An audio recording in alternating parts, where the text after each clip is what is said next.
Halo, perkenalkan nama saya Natasha Kadri. Saya mau ngejelasin buat tugas soal tugas ekonomi buat pertemuan sesi 14. Pertama-tama saya mau ngejelasin soal nomor 1.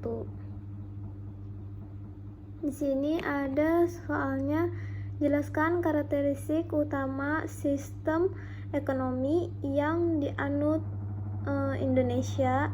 Penerapan Pasar 33 UUD 1945 mempengaruhi pengaturan sistem ekonomi di Indonesia. Nomor 1, jawabannya, sistem ekonomi yang dianut Indonesia adalah sistem ekonomi Pancasila. Ciri utama adalah perekonomian disusun sebagai usaha bersama. Dengan peran negara yang kuat dalam penguatan cabang-cabang produksi penting dan sumber daya alam untuk kemakmuran rakyat. Penerapan Pasal 33 UUD 1945 mempengaruhi pengaturan ekonomi dengan menegaskan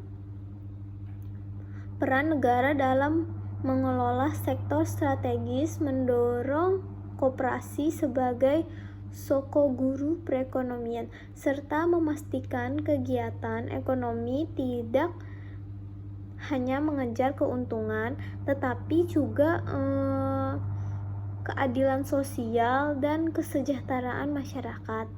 Buat nomor 2, soalnya Indonesia dikenal sebagai negara sistem ekonomi campuran. Diskusikan bagaimana peran pemerintah dan sektor swasta berjalan bersama dalam pengelolaan perekonomian. Berikan contoh nyata di sektor tertentu. Jadi nomor 3, keunggulan sistem ekonomi Indonesia adalah adanya keseimbangan antara negara dan pasar, sehingga pemerintah bisa melindungi kepentingan rakyat sekaligus memberi ruang bagi swasta untuk berkembang. Sistem ini juga mendukung pemerataan dan keadilan sosial. Namun, tantangannya adalah ketimpangan ekonomi, birokrasi, rumit, dan efisiensi pengelolaan atau BUMN. Tantangan tersebut bisa diatasi dengan reformasi birokrasi, peningkatan kualitas sumber daya manusia, transparansi, serta kebijakan yang mendorong UMKM agar perekonomian lebih stabil. Terus buat nomor 4-nya, bagaimana sistem ekonomi Indonesia mendukung pembangunan yang berbasis pada kearifan lokal. Berikan contoh program atau kebijakan pemerintah yang memanfaatkan potensi lokal untuk meningkatkan perekonomian masyarakat. Sistem ekonomi Indonesia mendukung pembangunan berbasis kearifan lokal dengan mendorong pemanfaat potensi daerah dan kebudayaan setempat dalam kegiatan ekonomi. Pemerintah memberikan ruang bagi masyarakat lokal untuk mengelola sumber daya sesuai dengan nilai dan tradisi mereka. Contohnya adalah pengembangan UMKM berbasis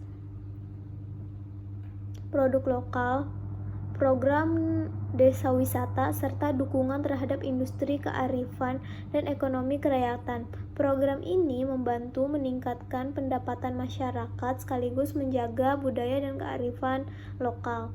Buat nomor 5, bagaimana sistem ekonomi Indonesia beradaptasi dengan perubahan di era digital. Terus diskusikan peran teknologi dalam mengubah pola produksi, distribusi, dan konsumsi masyarakat Indonesia. Jawabannya, sistem ekonomi Indonesia beradaptasi di era digital dengan memanfaatkan teknologi dan inovasi dalam berbagai sektor. Teknologi digital juga membantu pola produksi menjadi lebih efisien, distribusi lewat e-commerce dan platform online, serta konsumsi semakin praktis melalui layanan digital. Peran teknologi juga terlihat